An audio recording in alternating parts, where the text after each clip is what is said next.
Hi అండి. అందరూ ఎలా ఉన్నారు? Welcome back to my channel. ఈరోజు వచ్చేసి మా ఇంట్లో వెరైటీస్ చూడండి. అంటే వెరైటీ అనేం కాదు. ఇంట్లో కొంచెమే రైస్ ఉంది. కొద్దిగా ఒక చిన్న టీ గ్లాసు కప్పు సగ్గుబియ్యం, టీ గ్లాసుడు మన సేమియా అయితే ఉన్నాయి. వీటిని ఏం చేయాలో నాకు అర్థం కాలేదు. అది చేస్తే ఒక్కళ్ళకి ఇద్దరికే వస్తది పిల్లలకి. మళ్ళీ మా వారికి ఉండదనేసి కొంచెం పులిహోర అన్నమును అలాగే ఇక్కడొచ్చి ఇచ్చేసాను. పులిహోర అన్నం కూడా నైట్ అన్నం మిగిలింది. ఏది ఇద్దరికీ సరిపోదు.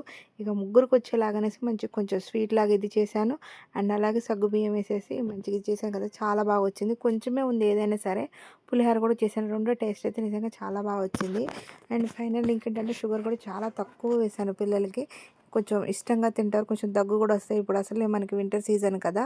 ఫైనల్లీ మంచిగా సగ్గుబియ్యం వేసేసి పాలు అవన్నీ డ్రై ఫ్రూట్స్ కూడా వేసేసాను. కొంచెం అంటే ఎక్కువ ప్రాసెస్ కాకుండా ఈజీగా చేశాను. 2 క్వాంటిటీ కూడా ఇప్పుడు ఇద్దరికి సరిపోయింది. కొంచెం పులిహోర పెట్టేసాను ఫస్ట్. అది డిన్నర్ అది అయిపోయింది. నెక్స్ట్ పాయసంతో ఎండ్ చేశారు. ఫైనల్లీ మీకు గనుక ఈ వీడియో నచ్చితే లైక్ అండ్ షేర్